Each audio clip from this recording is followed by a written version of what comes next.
1959 он Жеффиг гидсэнд байх үеэс нь эхлээл ээж нь нойрны тайвшруулах юм гээл өчнөөм давхарлаж уудаг байсан байгаа.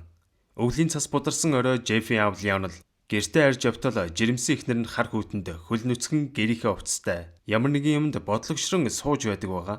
Эхнэрийн сэтгцэд асуудал гарсныг мэдсэн Леонел ч эхнэрээ дагуулад эмчтэр очин зөвлөгөө авах бөгөөд эхнэр нь эмнүүдээ хид хид давхарлаж их хэмжээгээр уугаад байгааг хэлэхэд эмч Жойсд хандан хүүхдийнхээ төлөө эмээ яг л цаг тухай бүрдэн тохируулж хэрэглэхийг сануулхаас өөр зүйл хэлсэнгүй. Даамрын ээж хэдий сэтгцийн асуудалтай байгаа ч нөхөр нь сэтгцийн эмнэлэгт аваачиж үзүүлж зүрхэлсэнгүй болтой. 1991 он Жефф мөрдөгчдөд өгсөн мэдүүлэгтээ хамгийн анхны аллага болон амбассадор зочд буудал болсон аллагыг үнэхээр санаандгүй болсон гэж мэдүүлэх бөгөөд мөрдөгч нар тэр хоёроос хойших аллагуудыг яагаад үлдэх болсныг асуухад Жефф тухайн үедээ архины бүрэн амралт байснаа дурдж байнга шахуу архи хэтрүүлэн хэрглэж байсан нь аллагыг үндэслэл болсныг хэлдэг.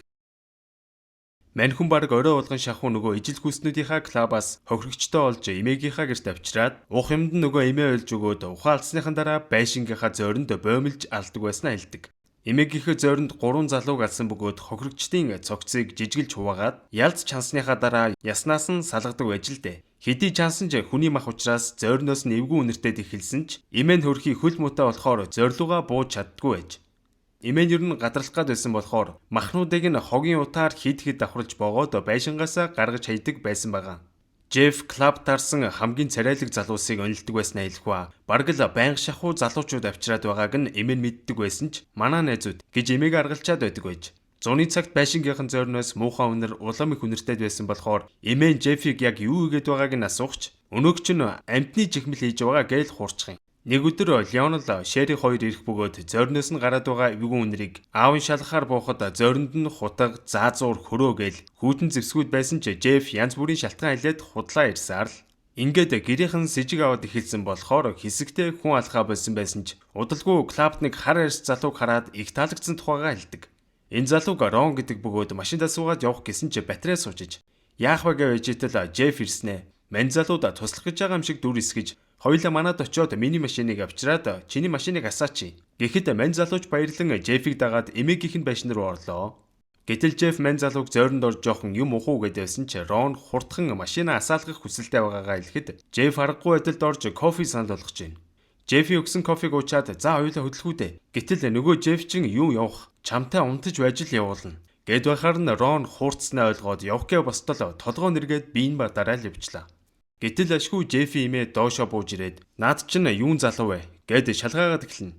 Манай найз байгаамаа нилээ уучиж өнөөдөртөө эндээ оруулчих. Та зүгээр дээшээгээ гарч унт. Гэд байсан чи имээ эсэргүүцэж энэ хүүгийн би тааруу байна. Би өглөө хүртэл хажууд нь манаж хонно. Чи яачих чинь билээ гэж хэлээд мань хүний төлөвлөгөө бүтлгүүтлээ. Маргааш нэмэн наа түүгээ хөргөж өг. Гэд байхаар нь дуртай дургу автобусны буудлын дээр очиод хамгийн ихэнд ирсэн автобусанд суулгаад явуулж байгаа харагдана. Имэн Жеффиг болохгүй юм игээд байгааг ер нь л гадарлаад байгаа ч энэ талаар түүнтэй ярилцаж чадахгүй л байв. Удалгүй Рон автобусны хамгийн сүүлийн буудлын дээр ирэх үед автобусны жолооч түргэн дуудснаар эмнэлэг түргэгдэн тусламж авч чадлаа.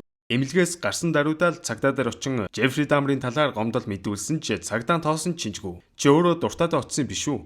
Чи яагаад ижил хүснүүдийн клаб ордын? Гэд шал хамаагүй юм асууж ийснаа өргөдлийн дуртай дургу авсан боллоо. Угаасаа тухайн үед ил дал хэлбрээр хар арьснуудыг ялгуурлан гадуурхдаг байсан ба дээр нь ижил хүснэн гэвэл бүр дуус. Гэхдээ л яг ажил нэм хойно юутай ч Жеффри Дамрын гэрт очиж тэр залууд ямар нэгэн мансууруулах юм өгсөн эсгийг нь тодруулж асуухад шал согтууд залуу байхаар нь зодуулж нүдүүлчиж магад гэж бодоод гэртээ л хонуулсан штт гэж жишимчгүй худлаа ярихад ачхүүгээ асуудалд оруулахгүй тулд эмэн ч гисэн нэг согтуу залуу ирсэн. Гэхдээ өглөө гэрлүүн хөргөж өгсөн гэж цагдаад мэдүүлнэ. Мөрдөгч Роныг дуудаж уулзаад тэр Жеффри Дамр гэдэг залуутай жуулдсан. Чамааг согтуу мансуурсан ирсэн л гэж хэлээ штэ. Гэд Роныг буруутгаад эхлэхэд Рон бухимдан та тэр залууг цагаан арьстан болохоор итгээд байх шиг байна те гэж уурлаад хаалга савн гарч одлоо. Нэг өрөө алхаа авч идэл Жеффри Дамр нэг залуутай хамт таксинд суух гэж идэв. Тэгэхэр нь гүйжжоод наа залуу чинь намайг алах гэж оролдсон. Аюултай хүн шүү гэж анхааруулхад тэр залуу найгаад яваад өгнө. Тэгснэ Жеффри Дамр Рон руу нэг удаа ширчжээснаа яваад өгдөг. Нэг өрөө эднийхоос нилээ мансуурсан өсвөр насны бололтой Аазхүү гараад явж байхыг эмээн цонхоор арчнаа. Нөгөө өвч нь говьж явсаар ашгүй гэрээ болоод орох бөгөөд аавынхан санаа зовж юу болсныг асуухад нэг цагаан залууд хүчндүүлснээ хэлдэг. Маргааш нь Жеффиг цагдаа нар ирж баривчлаад удахгүй шүүх хуралж боллоо. Ядж хахад тэр хүчндүүлсэн хүүгийн гэр бүлийнхэн Лаосоос ирсэн цагаач гэр бүл байсан болохоор шүүгч их л арьсангоор ялгуурлаж шүүхэд гаргасан өргөдлийн ч бүтэн сонссонгүй. Тэгснэ Жефт шал үр зан гаргаж залуу хүн алдаал үз. Торгуул тавиал өнгөрөөе гэж байх жишээний. Эндээс харахад тухайн үед Америкийн шүүх хүний гадаад үзэмж амьдралын бололцоогоор нь илт ялгаж харьцдаг байсан байгаа байхгүй юу? Хэдий ялаагүй эвтэйхэн мултарсан ч хүүгийнхээ хийсэн зүйл даав нь бүр бухимдан дотор нь давчдаж байлаа. Торгуулийн $2,500 нь дахиад имэн төлөхөр болох ба аж хүүдээ хэлийгээд ч хэлэх зүйл байсангүй. Муу аав л бухимдаж чи чинь яагаад ингэж байнга чихнээс хонх уяад байт юм бэ? Чи яаж 13 настай хүүхдийг хүчиндэж чадж байна? Гэж загнахад Жеф гүжүүдлэн би хүчиндээгүй. Зүгээр зургийг аваад хэдэн төгрөг өгье гэж тохиролцсон. Тэгсэн чи илүү мөнгө нэхээд намайг шантаажлаа л ингэж байхгүй юу? Би гар хүрээчгүй гэж өөрийгөө мөрөстэй. Аав нь түгжээтэй модон хайрцагт юу байгааг асууж ижил хүснүүдтэй холбоотой зүйлс байгаа юу? Жеф, аливын хайрцаг онгоолгодох. Гэхэд Жеф мэдэн бодилж түлхүүр нь байхгүй гэд гүрийгээд байсан болохоор аав нь уурлан алх бариад хүчээр онгоолгоно гэд буцаад орох гэтэл хаалгаа төгтсөн байд юм да. Тэгснэ модон хайрцагны түлхүүрийг олцсон гэдгээ илээд онгоолгож үзүүлэхэд Playboy-ийн сэтгүүлүүд гарч ирдэг. Уулын хайрцагт нөгөө зочид буудалд зодуулж өгдөг залуугийн толгой байсан байхгүй юу? Аавыгаа гарах хооронд гялс солиод хийсэн байгаа. Эмээгийнхээс нь харж явахдаа Леонел хүүгийнхээ байгаа байдалд өөрийгөө буруутгахаас өөр зүйл юу ч хийж чадахгүй. Жеф тэр Аз хүүг хүчинсний дараа шүүх хурал дээр хүүгийн аав өөрлөө нь гунигтай харж байсан харцыг хизээч мартаж чаддгүй бөгөөд адилхан аав хүн болохоор зовлонг нь маш сайн ойлгож байгаа ч хүүд нь хөнгөн ял оноохыг шүүгчээс гуйж бүр маш урт загтал хүртэл бичжээ. Дүрс солигдсон Жеффри Дамерийн 12 дахь хохирогч Тони Хьюгсийн тухай энэ ангид гарах бөгөөд Тони 1960 онд Милоки хотод төрсөн ч төрөө дудалгүй уушигны хатгалгаад туссан учраас ээж нь антибиотик уулгаж байсан ч гай болж антибиотикийн хит хэрэглээ эсрэгээрээ Тониг сонсголгүй хэлгүй болгосон байдаг. Хэдий бага наснаасаа хэл ярианы бэрхшээлтэй байсан ч тэр амьдрал бууж өгсөнгүй маш цоглог хөгжилтэй ээжтэй их хайртай найз нөхдийн хүрээлэл дундаа ч нэр хүндтэй нэгэн байлаа. 1991 онд Тони 31 хүрсэн ба ижил хүйснүүдийн ордог клуб бүжгэлж байхдаа нэг залуутай танилцсан боловч дөлий гэдгийг сонсоод шууд л яваад өгнө. Эндээс эхлэн бид хөгжлийн бэрхшээлтэй хараарстай дээр нь ижил хүйстэн залуугийн хувьд тухайн үеийн нийгэм ямар хүнд хэцүү байсныг мэдэрч болно. Манай хүний хоёр найз нь ч бас адилхан сонсголын бэрхшээлтэй бөгөөд бас л Тонитой адилхан ижил хүйснээ сонирхдог. Яаж гайгүй залуустай уулзах вэ ухааны ярихад Тони харин тэднээс төсөөр бодолтой байна. Би хүн амьтантай унтаж өвдөхгүй. Зүгээр сайн залуутай уулзраад сайхан амьдрмаар байна гэдгээ найзуудтай хэлдэг. Тони дээрээ олон ах эгчтэй айлын хамгийн бага хүү болохоор ээж нь их л эрхлүүлж хамаг байдгаа л хүүтэй авирдаг байлаа. Хаавчиж манай хүн сайн ээжийн буйнаар ухаантай дөлгөөхөн хүн болж өсчээ. Гэтэл удалгүй Тонигийн сахалтай найз нь орж ирээд нөгөө цагаан арьс найз нь гудамжинд буудуулсан тухай хэлэхэд Тони цочирдол явчлаа. Найзынх нь алуусан шалтгаан нь гэвэл нэг залуутай хөтөлцөж явсныг нэг хүн хараад муусан гомонууд гэж өрлөөд буудан алсан тухай хэлдэг. Энэ муухай мэдээ сонссон манай хоёр хоорондоо ярилцаад ер нь эндээс холдож илүү тайван амгалан газар очиж амьдрах хэрэгтэй юм байна гэж шийдээд Милоки руу явахаар тохирноо. Тони чөөрхийн ээжтэй Милокид амьдрах болсноо хэлэхэд ээж нь хүүдээ санаа зовон явуулмааргүй байсан ч хүүгийнхээ хүслийг хүндэтгэн Милоки хот руу өдөж өгнө. Манай хүн Милокид очвоогүй юу идэвхтэй энэ тэнд ажил хайж эхлэгч. Хөрхий сонсголын бэрхшээлтэй болохоор ажилд авах газар олдохгүй л байлаа. Гэсэн ч Тони бууж гисэнгүү үргэлжлүүлэн ажил хайж явсаар дохионы хэл мэддэг захиралтай хувцсны дэлгүүрт ажилд орохоор болох ба энэ захирлын төрсэн дүнч бас сонсголгүй болохоор зовлонг нь ойлгоод ажилд авдаг. Манай хүн энэ ажлаас гадна өөрийнхөө мөрөөдөл болох фотомоделийн ажил олоод 2 ажил давхар хийж эхэлнэ. 2 ажил хийгээд цалин мөнгө ахиу олж ер нь л амьдрал нь их л сайхан жигдэрч байлаа. Мань Тонигийн зургийг авдаг зурагчин бас л ижил хүссэн бөгөөд Тонитой унтахыг хүссэн ч Тони зөвхөн өөртөө нь урт хугацаанд хамт байх хүн хайж байгаагаа хэлэхэд бараагаа л явчихна. One night хийчихсэн нөхрөл байсан байгаа байхгүй юу? Мань Тони найзтайгаа хамт гай болж Жеффригийн ордог клуб 219-д орчоод бүжиглээ байж итэл Жеффри гөлрөө цалдгүй.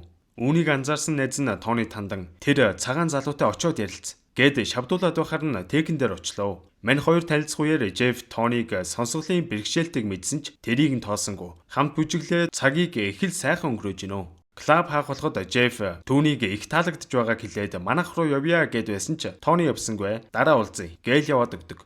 За ингээд энэ цагаас эхлэн энэ хоёр болцож эхэлнэ. Тонигийн ажил дээр очиж зураг авч үзэн, гадуур зугаалж, кино хамт үзээд ер нь л Жеффри баг амьдралдаа үзээгүй олон зүйлсийг үзэж одоо л зөв зам руугаа орох нь л гэж бодогдчихив. Мань хоёр нэг өдөр уулзаад ярилцж явах үед Тони сонсголын бэрхшээлтэй хүмүүст хэдий нийгэм хатуу ханддагч бид хичээхээс өөр аргагүй гэж хэлсэн нь урам зориг өгч Жеф дохионил Тонигоор залгуулan багсагаар сурж эхэлж байна.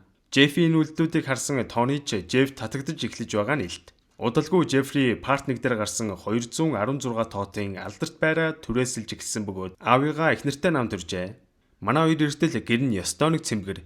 Манай хүн ч өөрөө царай зүсэн өнгө ороод их л аятайхан болжээ. Муу аав нь ч цэвэр цэмцгэр аятайхан байгаад нь бүр бөөн баяр.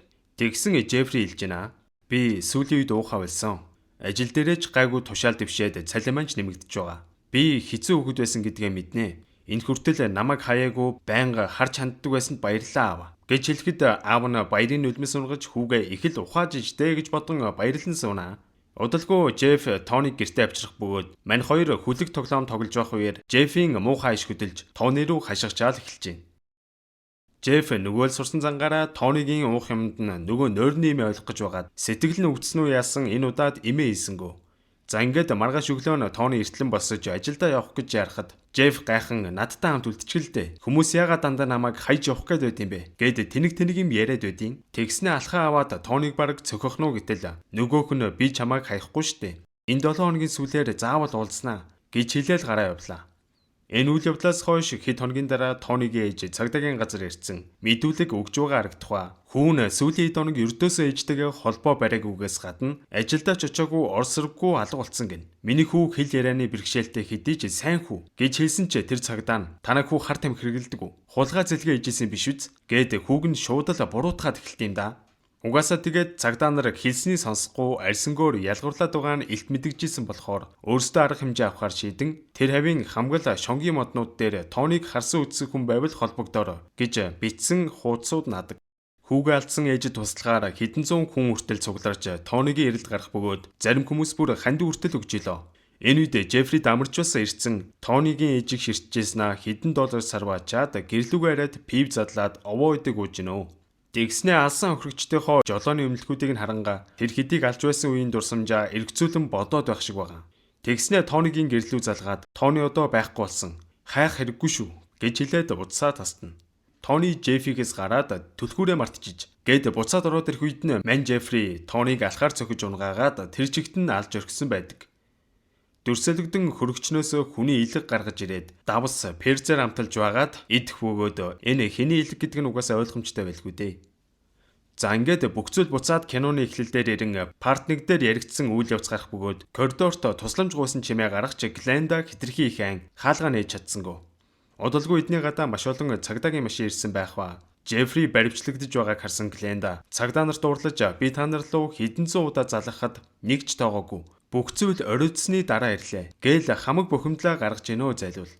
Маргааш нь зургтаа хасаатал яг хажуугийн 219 тоод буюу Жефри Дамрын гэрээс цагдаа нар маш олон тооны идэрхтэн хүмүүсийн цогцос олсон тухай бараг телевизийн сувг болгон дээр гарч байх ба удалгүй цагдаагийн ажилтан бүх оршин суугчдыг нэн даруй нүүлгэх хэрэгтэй байгааг хэлнэ.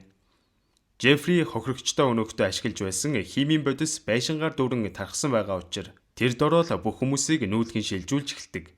Энэ үед Милоки хотын дарга цагдаагийн даргатай уулзсан 14 настай хүүхдийг буцаад алуурчны гэрлүү зөөж оруулсан. Цагдаа нараа ажлаас салахыг сануулж их л бухимдна.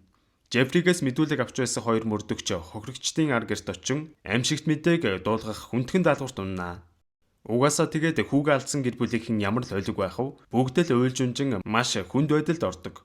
Тэр тусмаа том хүүг нь хүчиндэж байсан итгээд баг хүүг нь хөнөөцснийг сонсоод Лаус гэр бүлийн аав даралт нь ихсээд би нэхэл муудж байгаа харагдана. Глендагийн хувьд 14-тэй аз хүүг цагдаа нарт итгээд оруулсандаа бас л өөрийгөө буруутхан ажил дээр хүртэл төвлөрч чадахгүй сэтгэл нь ямраад бас л хэцүүхэн байна уу. Тэдний байранд шинээр нүүж ирсэн Дин гээд айгүй тусч хүүтэй танилцах ба Глендагийн юмнуудаас үргэлцөөл оруулж туслана. Гленда Динд хандан манай байранд юу н эвгүй нөхдүүд байдیں шүү. Хамаагүй хүн амтан гэртээ оруулав гэж анхааруулах ба гэрлүүгээ орвуугүй юу өнөөх Жефри чинь мань залуутай шууд яриа өдөж байгаа сонсогдноо. Тэгснээ тэгж байгаад хоёулаа ганц пив уух уу гэснээ хідэн давхурт хідэн тоотод амьдэрдгийг хүртэл мэдээд авлаа. Гленда, Жеф, Дин хоёр ойрхон уулзаа яваад байгааг анзаарах бөгөөд нөгөөрөө өмдчихэд Жефи өрөөнд зодон болоод байгаа юм шиг түжигнээд байсан болохоор Глендагийн төвчээр алдагдаж байрны менежер тэлэнгээ цагдаа дуудлага өгсөн ч цагдаа нар яг л ирж харагдаач. Жефтэй уулзснаасаа хойш үзэгдэхэ болсон Динд Гленда санаа зовн. Байрны эзнэр хаалхыг нь онгойлгуулах гэсэн ч хүний гэрт хамаагүй орж болохгүй л гэж байна. Тэгэхэр нь бүр гэрлүүгээ дагуулж орж ирээд Жефийн гэрээс ийм үнэр үнэртэйд байна. Гэд агаржуулалтын хоолойгоо харуулхад нэрэл муудсан махны үнэр нэвт ханхалж байв. Ингээд байрны менежер Жефтэй уулзан оршин суугчдын 5 тухыг алдагдуулаад байгаа болохоор энэ байрыг тань түрээслэх боломжгүй болж байна. 30 хоногийн дараа нүгээрэй гэж анхааруулах ухаан өнөөгч нь шал согтуу гарч ирснээр байрны менежерийг зодох гэж дайрж идэг шүү. Угаасаа Гленда л байрны менежерт ховлсноос гарцаагүй гэж бодсон Жеф тэдний хаалгыг тогшоод нэг сэндвич бололтой зүйл бариад ороод ирж байна. Гленда хэдий дотроо айж байсан ч гаднаа гаргасангүй. Тэгсэн Жеф сэндвичээ өгснөө. Би цэвэрлэгч авчираад гэрээ цэмбидлэн цэвэрлүүлсэн. Одоо дахиж муухай үнэр гарахгүй. Тэглээч би чамд сэндвич аваад ирлээ штэ. Гомдлоо татаад авчих гэж авч яана. Гленда харин уурлан наад сэндвич чинь юуны махаарч хийсэн бilé идэхгүй гэж гүрийхэд Жеф чи наатахаа идэлтэй гэж шахсаар лв. Тэгтээ яг бод амьдрал дээр Гленда энэ сэндвичийг идсэн юм байлээ. Тэгээд мэдээж сэндвичний махыг юугаар исэн ойлгомжтой тий. Гленда түүнээс орой болгон гэртээ юу түжигнүүлээд байдгийг нь асуугаад эртээдийн Аз хүүхэд бас сүлд уулзаад байсан Дингээ залуу хаана байна? Чи хаана байгааг нь хэлчихвэл би гомдлоо татъя гэж хэлэхэд Жеф би яаж мэдхий гэж гүрийсээр байгаа л гарлаа. Яг тэр өрөө Жеф дахиад нэг залуутай гэрлүүгээ ирж байхыг харахва. Удалгүй тэднийхээс дахиад түжигнэг чимээ гарснаа. Бүр хөрөө ангинаад эхлэх үеэр Гленда цагдаа руу залхтал та өөрөө ороод шалгачихал да гэж хачин юм яриад тасалж идэм да. Дүрсэлэгдэн шоронд орсноос хойш анх удаа хүүтэйгээ уулзаж буй Жефри Дамрын аав бүр юу гэлэхээ мэдэхгүй. Хэсэгтээ хоолон зангиран их хэцүү байсан ч тэгээд хүний лав болсон юм хойно аав нь чамааг уучлсан. Чамааг сайн хүн болгож өсгөж чадаагүйд аавыгаа уучлаарай гэж хэлээд ягаад тэр бүх аллагуудыг хийснийг нь асуухад та намайг жоохон байхад амтны гиз доторхыг задлан зааж өгдөг байсан да. Гэд эхлэхэд Леонлын дотор нь бачуурч тэгээд чи энэ бүх аллагтаа намайг буруутгах гээд байгаа мó гэд сэтгэл санаа нь хямраал явчихна. Угаасаа хүн юм болсонд өөрийгөө буруутгаж ядж хахад дээр нь хүн ингээд хэлчихээр хэцүү байлгүй яхав дээ. Энэ үед сэтгүүлчид Жефригийн ээжийн ажлын газрыг олоод ирсэн ярилцлага авах гэж оролдоход Жефригийн ээж уурлан Жефри Дамр бол миний хүү биш гэж орилоод ажил руугаа ордог. Тэгтэл яхав хүний ээж юм гэсэндээ асгартлаа уйлж байгаа харагдана. Тэр оройноо Жефи аавын нойронч хүрхгүй хүүгээ яагаад тийм зүйл хийснийг бодон Жефригийн ээж гидсэнд нь байхаас нь л янз бүрийн им удаг байсантай нь холбон эксэхнэрээ буруутгаж байсан ч удалгүй дахиад өөрийгөө буруутган би баг багт нь амтан задлахыг зааж өгснөөс л боллоо. Хүүгээ хэцүү үедэнд би хаяж явсан. Гихчлэн асгартлаа уйлнаа хөрхий. Цагдаагийнхан Жефи эмээгийн байшинд ирсэн хохирогчдын цогцыг гаргаж авах гээд божигнож байх үеэр Жефи эмээ бүр зөнцөн юу болоод байгааг сайн ойлгохгүй байхч Жефригийн аав эмээг нь тайлгаруулан хөзөр тоглонгоо Жефри Дамар сайн сайхан байгаа гэж худлаа хэлж эмээгийнх нь сэтгэлийг тайлгаруулж байгаа эсэг үнэхээр өрөвдөлтөй. 14-т Конрек хүүг Жефийн гэрлүү дагуулад орчдог нөгөө хоёр цагдаагийн тухай сонин сэтгүүл хэвлэл мэдээллүүдээр шүүгсний дараа халах нуу гэтэл халсангүй. Зүгээр л цалинтай жилийн чөлөө олгоод явуулчвал яах вэ? Жефийн талаар хаасаагүй гарч Америкийн том сэтгүүлүүдийн нүүрэн дээр хүртэл зураг нь гарсныг хараад Жеф бас хөөрхөн баясаастай. Энэ үед аав нь нэлээд гайгүй өмгөөлөгч дагуулan ирээд "За миний хүү, сайн сонсчээ. Чамд одоо нэг бол бүх насаараа хоригдох. Эсвэл сэтгцэн эмнэлэгт хэвтэж имжлүүлэх гэсэн хоёр л зам байна. Яг чамтай адилхан олон хүн алж махыг нь хүртэл идсэн. Эдгейн гэдэг нөхөр бас манай Висконсин мужийнхан байна. Эдгейнийг барих үед нэг эмэгтэйг бүр дүүжлээд цусын юулцсан байсан. Бас гэрээс нь өчнөө эмэгтэй гавлын ясаар хийсэн аяг олдож бүр түүгээр зогсохгүй. Гэрийнх нь зарим тавилгуудыг хүний арьсаар бүрдсэн байсан. Гээл амар юм дурднаа. Тэр нөхрийг сэтгцэн өвчтөй гэж үзээд сэтгцэн эмнэлэг рүү явуулсан юм байлээ. Тийм болохоор бүгдээрээ шүүх хурал дээр чамайг сэтгцэн өвчтөй гэдгийг нотолчвол гээд амхандаа хүүгээ шорон биш эмнэлэг рүү явуулчих санаатай ярьж идэл Жеф тоосон ч юм алга. Тэгж худлаа яриад яах юм бэ? Миний сэтгэц зүгээр штэ. Би авах ёстой ялгаал идэх хэрэгтэй. Гээд гүрийж гинэ. Манай Монголд байдаг зарим нөхдүүдийг бодвол бас хамаагүй шударга юм те. Жефри Дамрын ээж хохирогчдын нэгнийх нь ээжтэй уулзан уучлалт гуугаад шүүх хурал дээр Жефиг өмөрсөн зүйл хэлээд өгөөч гэж хүн итгэх аргагүй гуйлтгуухад юу гэж л тийм гэхэв уурлаал хаалгаа адаг. Шүүх хурал эхлэхийн өмнө Жефи аав ээж хоёр тааран Жефри юм болсонд нь бибинийгээ буруутган бөөнг хэрүүл болж гинөө. Удалгүй шүүх хурал эхэлж Жефригийн алсан 17 хохирогчийн 9-ийнх нь гэр бүлийн гишүүд хүрэлцэн иржээ. Хохирогчдын ар гэрийнхэн нэг нэгээрээ шүүх хурал дээр үг хэлэх бөгөөд нэг хохирогчийн нэгч бүр бие барьж дийлсэнгүү Жефриг харааж алан талан гэж дайрж байх жишээний. За ингээд шүүх хурал маш удаан үргэлжилсэний эцэст Жефри Дамар шүүх хурал зориулсан үгээ хэлдэг. Би хийсэн зүйлдээ маш их гэмшиж байна. Хохирогчдын дийлэнх хар арьснууд учраа намайг арьсангоор ялхурлагч гэж хүмүүс бодоод байх шиг байна. Надад арьсанг нь хамаагүй. Би зүгээр л тэр залуусын гадаад төрхөнд нь татагдсан. Миний одоо ганц хийж чадах зүйл гэвэл хохирогчдын цогцыг олж өгөхөд л цагдаа нарт туслах. Мөн хохирогчдын ар гэрийнх нас чин сэтгэлээсээ уучлалтгүйж байна. Надад цаазын ял эсвэл бүх насаар минь хорих ял оноож өгнө гэж хэлэх бөгөөд энэ үед Жефри Дамрын аав Леонелын толгойд ёстой л 9 жорын юм бодогдож байгаа бололтой. Энэ бүх цаг хугацаанд Жефийн талд байсан цорын ганц хүн бол аав нь шүү дээ. Ингээд шүүгч Жефри Дамарт алсан хүн тус бүрийнхэн тоогоор бүх насаар нь хорих ял буюу 957 жилийн хорих ял оноолоо. Ингээд хорих анги руу явахын өмнө аав нь Жефтэй уулзан чи юм болсон гол шалтгаан нь аав нь юм байна. Чамайг дагуулж амьтны гиз задлах хэрэггүй байсан.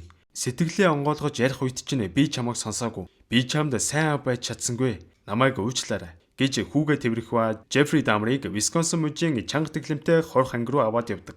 Шүүх хурлын дараа Жефи ээж захидал бичих бөгөөд түүнийг баг багт нь эмэд замбрааг үргэлсэн. Бас хүүгээ хайж явснаас болоод ийм зүйл болчлоо гэж өөрийгөө буруутхан захидал бичиж үлдээгээд Пилетхнийхээ газыг салган амиа хорлох гэж оролцсон ч хүүн орж ирснээр амиа урагддаг. Харин нөгөө талд Жефи аав хүүгийнхээ талаар санаж байгаа бүх зүйлсээ бичгийн машин дээр шивэн ном бичгээр шийдсэн байдаг. Дүрсэлэгдэн Висконсин мужийн чанга тэглэмтэй хорих анги харагдах ба Жефт бүр хэдэн 10 захидал иржээ. Та одоо хотын хамгийн амар сэдэв болсон. Хүмүүс таныг дүүрэж халиунд явдаг болсон байлээ. Би таны номер 1 фэн шүү. Та над руу гарын үсгээ явуулаад өгөөч гуйж байна. Гэх зэргээр энэ хүмүүс ч одоо галзуурсан юм уу гэмээр Жефри Дамрыг шүтээд эхэлжээ. Мань хүн энэ захидлуудыг уншиж байхдаа нүүрэн дээр нь Мишель тодорцсон их л таатай байгаа бололтой. Сонсголгүй талигац залуу болох Тонигийн ээжийн шууданд Жефри Дамрын тухай ном байх ба та энд гарын үсгээ зураад өгөөч гэж бичсэн байхыг бодвол Жефийн фэнүүдийнх нь нэг нь л явуулсан бололтой. Бараг дооглоод байгаа мó хашийн. Тонигийн ээж хуульчтай уулзан Жефи аав энэ номыг хэвлсэнийг олж мэдэн шүүгд хандаад номын бүх орлогыг хохирогчдын ар гэрийнхэнд олгуулахаар болдог. 14-т Конрак хүүгийн ар гэрийнхэн хүүгийнхээ гавлын ясыг л цагдаа нараас олж авах ба биеийнх нь бусад хэсгүүд олдоогүй. Яг энэ үед Конракийг Дамрын гэрлүү буцааж оруулсан хоёр цагдаа ажилдаа эргэн орох бөгөөд бүр удалгүй оны шилдэг ажилтан гэсэн өргөмжлөөр шагнуулсан гэж боддоо. Тэгснээ олоогүй энэ хоёр өөдгүү цагдаа Конрак хүүгийн гэрийнхэн рүү залхан нутаг руугаа зайлцгаа. Гэх зэргээр үе үе басамжлан доромжлоостой. Глenda охинтойгоо гэрлүүг орох гэжэтэл байрных нь гадаа хідэн залуучууд Дамрыг дуран бичлэг хийж байгааг хараад ойн гутнаа. Тэгээ гэртээ ороо зургатаа асаатал Жефри Дамар аавынхаа хамтаар Америкийн хамгийн том телевизийн сувгаар шууд нэвтрүүлэгт орж ивэл яах вэ? Ядж хахад энэ нэвтрүүлгийг нь бараг улс даяар үзэн Дамрын үгийг анхааралтай сонсож байхыг хараад Глenda ер нь л Жефри Дамар бараг л од болоод байгааг ойлгон баян бизнесментэй уулзан Жефри Дамрын энэ тогшлыг газар булан устгуулж орхидог. Тэгэхгүй бол Жефри Дамрын тогшил бараг дуудлага худалдаагаар зарагдах гээд байсан юм байна л да. Хаасаагүй л Жефри Дамрыг шүтгчэд олноор нэмэгдэн хохирогчдын ар гэрийнхэнд улам л хэцүү болж байв. Телевизийн нэвтрүүлгээр орж өөрийнх нь тухай ном бестселлер болон улам их фэнтэй болсноо мэдсэн Дамарч өөртөө итгэх итгэл нь нэмэгдэж шоронд янз бүрийн хачин зан авир гаргаад эхэлдэг. Нэг өдөр шоронд Есүс Христийн ишлэл сонсоод сууж байх үеэр ард нь сууж исэн нөхөрөө хүзүүрүүн хутгалсан ч Жефри Дамар амьд гарч чаднаа. Мань хүнд захидлууд нь нэмэгдэн ирсээр бүр өөрийнх нь зурагтай шинэ жилийн дугтуунууд хүртэл зарагдаж байгааг мэдээд нэлээд баярлах ба. Хүмүүс Жефриг Фредди Крюгер, Майкл Майерс гэд аимшигын кинонд гардаг алуурчдтай зүйрлэн чи бол үхшгүй мөнх энтергээд магтан шагширсаар. Жефри Дамрын амьдардаг байсан 25 дахь удамжны Оксфорд орон сууцыг хотын захиргаанаас нураах шийдвэр гарсан бөгөөд нураасан суурин дээр Жефри Дамрын хохирогчдод зориулан цэцэрлэгт хүрээлэн босгохын гинэ. Барилгыг нурааж байх үед Глenda Жефри өрөөндөө цонхоор ширтэж байгаа хий зүйл харан дотор нь эвгүүцэл явчихна. Дүрсэлэгдэн 1977 он руу буцах ба бид бүхэнд Висконсин мужийн бас нэгэн аимшиг далуурчин алдарт Джон Вейн Гейси харагданаа. 16-17-той болов гэмээр нэг хүүг дагуулад гэрлүүг оронгоо маньхүү дундаа игээл өгч гин. Гэтэл удалгүй толгоо нэргээд явчих ба нэг сэрсэн гарыг нь хүлцэн маньхүүг ухаан алдуулаад унахлаа. Уух юмд нь мансууруулах бодис хийдэг зэргийг харахад Жефритэй яг адилхан техник ашиглаж байгаа биз. Гэхдээ нэг ялгаатай нь тэр хохирогчдоо яргалж өвхийг нь харах асар дуртай байсан бөгөөд яг эцсийн мөчт нь алиалагчийн хувцас өмсөж яргалдаг байсан байгаа. Энэ нөхөрчөөс Жефри Дамар шиг ижил хүссэн бөгөөд 33 залуу хүчиндэж амийг нь хөнөөсөн учраас тун удахгүй цаазаар авах гэж байгаа гэсэн мэдээ гарч ийн. Жефри Дамар шоронд Библийг судалж эхэлсэн ба Есүс Христэд итгэн дахин өөрхөн болон өөрчлөгдөж чадна гэсэн итгэлтэй болж эхэлж байна. Жефригийн гарын үсгийг авч дамлан зарах гэсэн хоригдлууд бүр дараалал үүсгэн бүгд л Жефф тал засч байгааг харсан Крисгийг хоригдол Жефригийн алдартай болж үг харан зөвүүнд хурч өш санаа тэглэв бололтой. Крис шоронгийн номын санд орон Жеффри Дамрын талаарх нийтлүүдийг олж уншаад алуусан залуусын дийлэх нь хар арьс залуус байсныг мэдээд бүрчиг ууранд хүрээд явчлаа. Жефф Христийн шашинд гүн гүнзгий орон сүмийн номлогчтой хүртэл уулзан дотроо онготол бүх зүйлээ хэлэн Библи уншиж эхэлснийхээ дараа хохирогчдын талаар байнга бодон нүглээ намжлан тэдний төлөө залбирч байгаагаа хэлдэг бөгөөд баптизм буюу ариун усанд орж дахин шинэ хүн болон мэдлэгийг хүсэж байгаагаа хэлдэг. Жеффийн аав боломжит гарбал хүүгээ эргэх ба Жефф Христийн шашинд орсноо хэлэн бүх зүйлийг шинээр эхэлж дахин муу зүйл хийхгүй гэдгээ аавдаа амладаг. За ингээд нөгөө алдар далуурчин Джон Вейн Гейсигийн цаазын ялыг гүйцээдэг өдөр Жеффри Дамар баптизм хүртснээр шинэ хүн болох ба яг энэ үед тэнгэрт нарсаар хэрдэг ховор үзэгдэл тохиодог нь сонин. Гейси Дамар хоёрын нэг ялгаатай зүйл нь гэвэл Гейси өвхөн хөвгтлээ би хүн алаагүй гэж гүрийсэн бол Дамар харин шуудал хэрэгэ үлээж мөрдөгч нарт цогцыг олоход тусалсан байдаг. Шинэ хүн болсон Жеффри маань сайн дураараа шоронгийн дасгалын өрөөг цэвэрлж явах үеэр Жеффриг үздэггүй нөгөө Крисгээд хоригдолч орж ирсэн чи олон хар залууг алсан гэвэстэй. Одоо би чамааг ална гэж хэлээд Жеффриг төмрөөр цохин унгах үед Жеффригийн нүдэнд хохирогчдын царай зурсхийн өнгөрөх ба Жеффри Дамар 34 наснда буюу шоронд орсноос хойш 2 жилийн дараа зэрлэгээр зодуулан амнасаа алдсан байдаг. Хэдий алуурчин ч гэсэн хүүгээ өнгөрснийг сонсоод муу аав нь ямар л олиг байх вэ? Сэтгэл санаа хямраад даралт нэгсээд хизүүд нээх өөрхий. Жеффри өнгөрсний дараа тархийг нь ар гэрийнхэнд нь буцаан олгох үеэр ээж нь болохоор тархийг нь судалгааны байгууллагад өгж судлуулна. Тэгж байж дахид Жеффри шиг алуурчид гарч ирэхгүй. Гэгцүүл ярих бол харин аав нь хүүгийнхээ тархинд хүндэтгэлтэй хандан зүгээр шатаалгамаар байгаагаа хэлэх ба. Шүүх энүүдад аавынхан талд шийдвэр гарган Жеффри Дамрын тархийг шатаан үнсийг нь аавд нь өгнө. За тэгээд киноны маань төгсгөлд Жеффри Дамрын хөрш Гленда Кливленд хуучин байрныхаа суурин дээр эртэл барилгын суур бах байдгаараа хохирогчдод зориулсан цэцэрлэг түрээлэн баригдаж эхлэегүй л байла. Энэ хүрээд монстр Жеффри Дамар цуврал маань дуусч байна. Дамрын амьдарч исэн барилгын суурин дээр хохирогчдод зориулсан цэцэрлэг түрээлэн барина гэдээсэн да. Тэгээд тэрийгээ бол одоо хүртэл бариагүй тэр газар нь хов хоосон байсаар л байгаа. За тэгээд энэ хүртэл үзсэн та бүхэндээ маш их баярлалаа. Удахгүй өөр киногаараа уулзтлаа. Түр баяртай.